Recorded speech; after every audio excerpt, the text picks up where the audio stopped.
So now let's just spend a little time, and what I'm going to do now is go into individually what it looks like inside of us when we're in hierarchy, which is more about control, that shadow self. So I'm using words like shadow, and you might go, well, what are you talking about, shadow? What exactly? So I'm going to get into the nitty-gritty of what I mean by that, and how we're going to transform from that to the next level of enlightenment or growth in consciousness, and how that will help to usher in the Synarchy. And this is, as I'm doing this, I'm realizing that I should make this into a part 1 and a part 2. So that's what I want to do. I'm going to make a part 1, and I want to make a part 2 to really, really bring it home so that there isn't too much information in here, because sometimes I have to watch for that. Sometimes you can have so much information, it's too much, it's information overload. So I don't want to do that. I'm going to break this down into 2 videos. So let's talk about what this looks like on the inside, individual to each individual. All right, inside of us. Not saying that this is what's inside of you, but just basically as a collective group of beings, human beings, okay?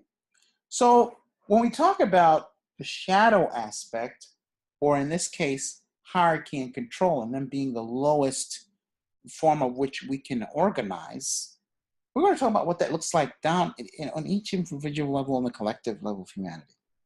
Okay? We're going to talk about the repressive nature first, and then the reactive nature. Repressive nature meaning what we hold in, and reactive means what we put out. Okay? So some people are repressive in how they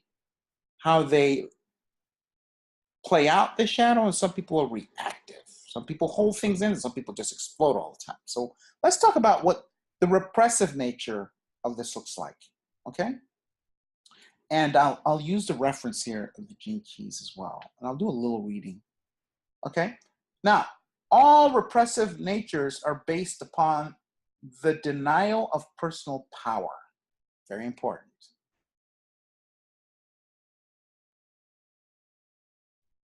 These people let others remain in control without asserting their own authority.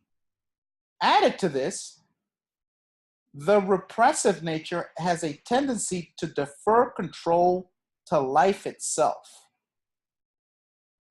therefore not assuming responsibility for the direction in which it takes them. There is a fine line between surrendering to what life brings and influencing the path of one's own destiny. These people unconsciously blame life for whatever happens to them, closing down the center of their willpower. The true nature of this, I'm reading from the 21st gene key, and they're talking about the 21st gift here, which is the next level up from hierarchy and control. And in the true nature of the 21st gift is to control and manage situations, but the submissive side of this shadow is afraid of being in control, since it means they alone are accountable for their actions and potentially success or failure. A lot of fear going on here, as you can probably detect already. These people would rather not participate in life at all, and they often masquerade as being laid back. However, the reality is that such people are hiding from true responsibility. So that is the repressive nature of this shadow. Now let's see what the reactive nature says. People that are reactive, that are living out the reactive side of this same shadow of control. And we'll refer to it as this 21st shadow. Is the acute need for control. Right? There are the people we sometimes label as control freaks. Their anger is so tightly coiled that they cannot allow any part of their environment to escape their control. As the repressed nature is loose, so the reactive nature is tight. So the repressors are very loose with everything, but the reactors are very tight tightly woven. Now, these people cannot handle change unless they have instigated it, excuse me. If they're not the ones bringing about the change, they can't handle it. If others transgress the confines of their deeply controlled lives, all their pent-up tension and anger is likely to be detonated. Such a nature strives to maintain control over others through hierarchical dominance or by taking the moral high ground. Unfortunately, such sustained insistence on control takes a great toll on your body, and in particular, on your heart. These are the kind of people who can only be humbled by a deep physical or emotional crisis. And because of their inability to let go, they often meet such crises in life. Now, so now you've gotten kind of like a little bit of synopsis of what feeds hierarchy. These are the emotions and mental states that feed hierarchy, and we're moving out of that, and we're moving into from control to authority. Now let me step back a little bit. With hierarchy, if you don't remember anything, just remember in hierarchy, the main theme and energy within that is the master and servant relationship. The master and servant relationship. That's what hierarchy is all about. Okay? So let's go into what we're moving into here. We're moving into the gift, the next level, the more enlightened, the higher consciousness aspect of this shadow, which is authority. That's right, I said it, authority. But it's not authority the way we traditionally know it. It's true authority. It is authority the way it should be. And here's what it is. Authority is a true vibration of the 21st gene key. When it has found that delicate balance between allowing things to go their way and assuming control of the way things are going, authority is a frequency that is determined by intent. If you assert authority through the hierarchical base, then you rule through control and fear, which never inspires true loyalty. In such cases, the people around you may appear loyal, but given the right circumstances, they will quickly and easily transfer their loyalties elsewhere. True loyalty can only be maintained when the frequency of love outweighs the frequency of fear. Such people are given authority by others. And this is the real meaning of authority. It doesn't have to be, you don't have to be appointed authority. People will just give it to you. Because of this, because that's what authority is when it's out of its shadow of control and into the next way of being and living. Authority, the true authority in this sense, the high frequency, the real definition of authority, cannot be asserted through will. It can only be afforded through trust.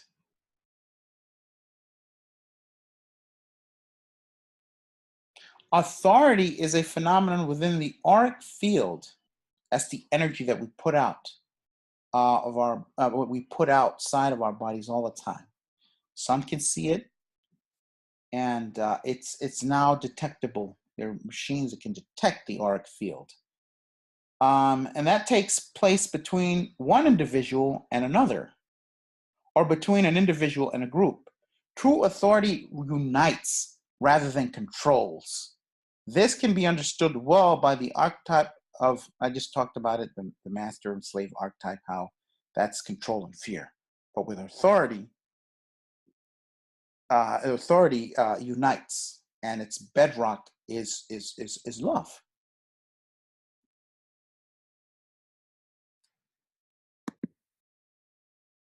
Now, as the Gene Key points out, the beauty and magic of this frequency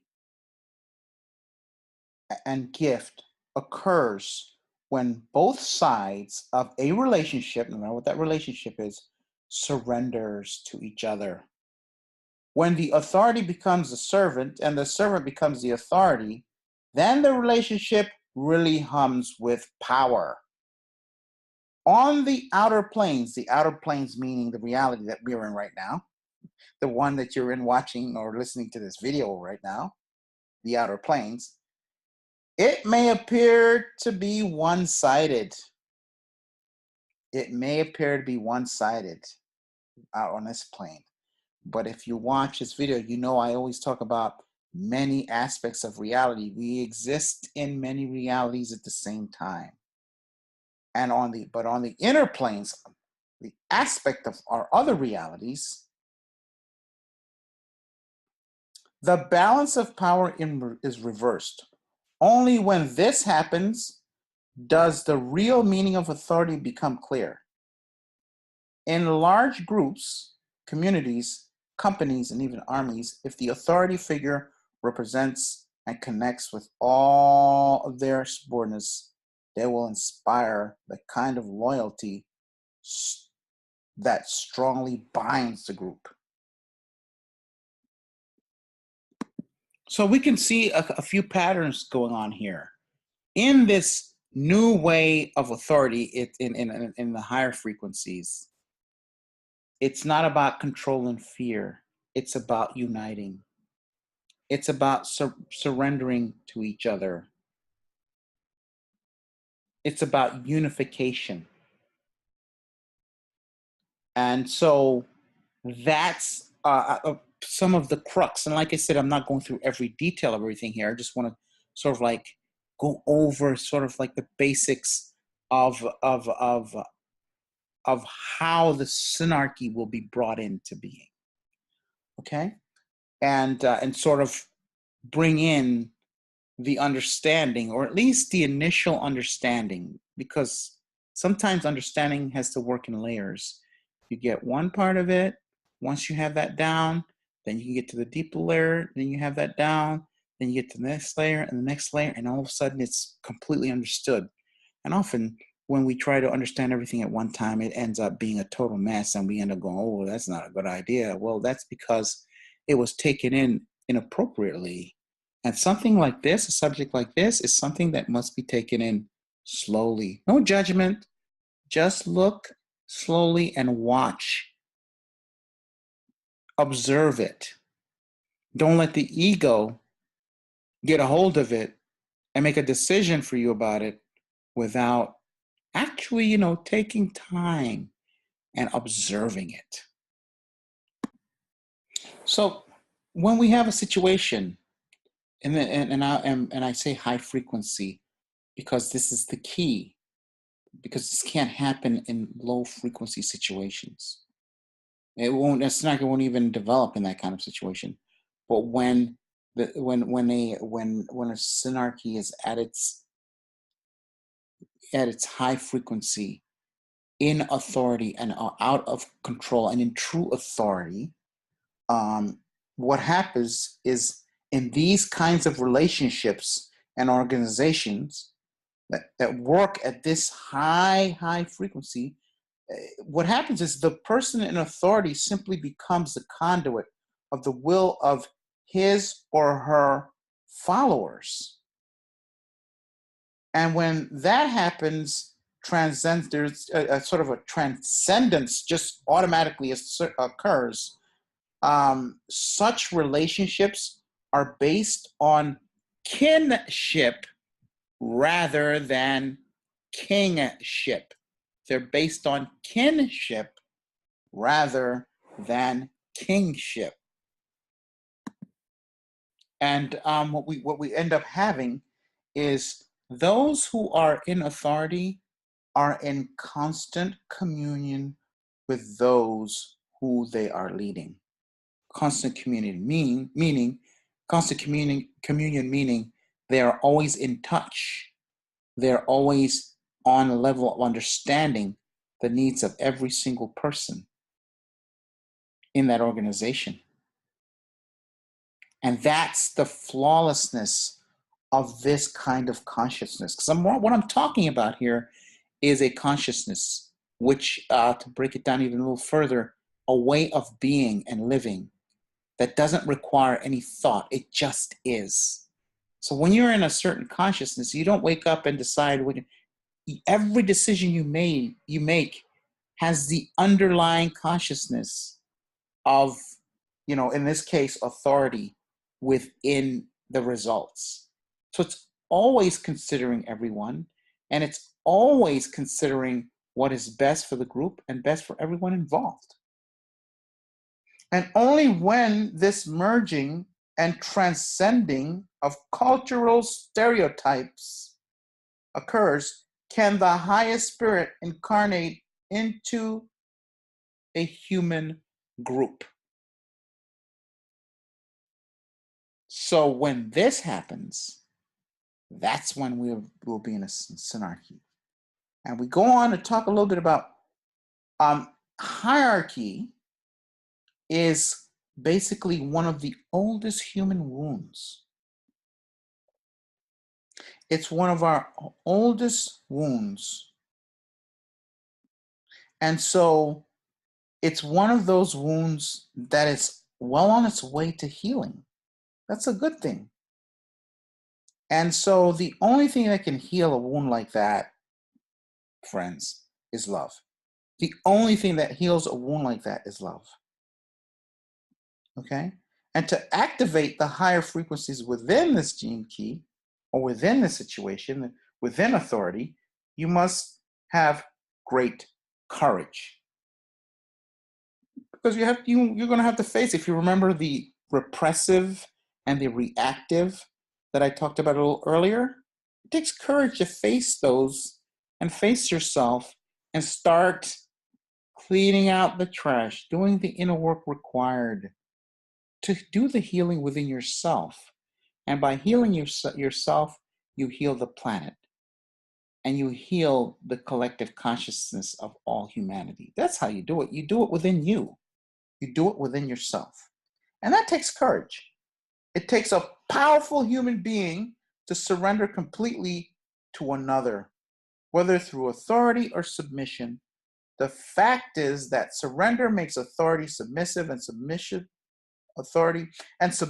authoritative, which is precisely what heals the wounds and brings an end to hierarchy and control.